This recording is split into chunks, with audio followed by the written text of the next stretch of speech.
இந்த பக்கம் ஜனநாயகனுங்கிறது எப்படின்னா, அது முழுக்க முழுக்க ஒரு அரசியல் கருவியா தான் பார்க்கப்படுது. அது விஜய் வந்து அரசியலுக்கு வந்துட்டாரு. விஜய் இந்த படத்த ஒரிஜினலா அக்டோபர் மாசம் ரிலீஸ் பண்ண வேண்டியது.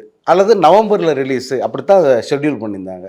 ஆனா வந்து தேர்தல், தேர்தல் நேரத்தில வந்து நம்ம பேசு பொருளா இருக்கணுன்ற காரணத்துக்காக விஜய் வந்து இந்த படத்த இறக்குறாரு. அஃப்கோர்ஸ் அது வந்து தப்பெல்லாம் ஒண்ணும் இல்ல. நியாயமானது தான்.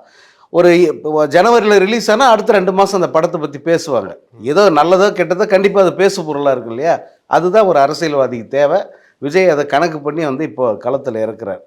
இந்த படம் எத பத்தியது அப்டின்னா, முழுக்க அவங்களே சொல்ட்டாங்க. இது அரசியலுக்கான ஒரு கத தான்ட்டு. ஒரிஜினலா ஹெச். வினோத் ஒரு கத வச்சிருந்தார். ஓகே. அது வந்து கமலுக்கு சொல்லப்பட்ட அரசியல் கத.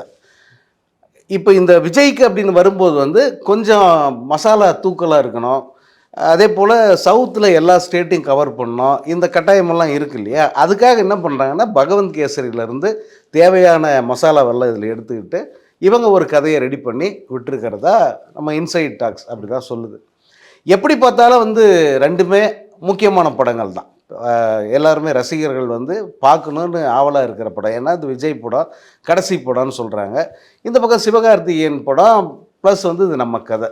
ஸோ இந்த அடிப்படையில 2 படங்களையும் பார்ப்பதற்கான ஆர்வம் ரசிகர்கள்கிட்ட இருக்கு.